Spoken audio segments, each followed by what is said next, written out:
నమః. హరి ఓం.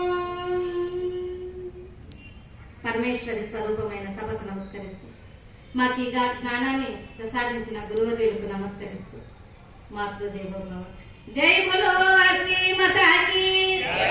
ఈ రోజున అమ్మవారి సన్నిధిలో పొదిలి గ్రామంలో మనమందరం కూడా ముచ్చటగా ఉగాది సంబరాల కార్యక్రమంలో ఉగాది పంచాంగ పఠనం మేము చేయబోతున్నాం.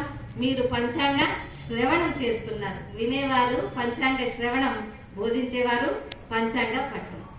మరి పంచాంగ పఠనం చేయడం వల్ల మనకి ఏమిటి వస్తుంది, ఏంటి ఉపయోగాలు అనేది ఒక శ్లోకం ద్వారా మనం తెలుసుకుందాం.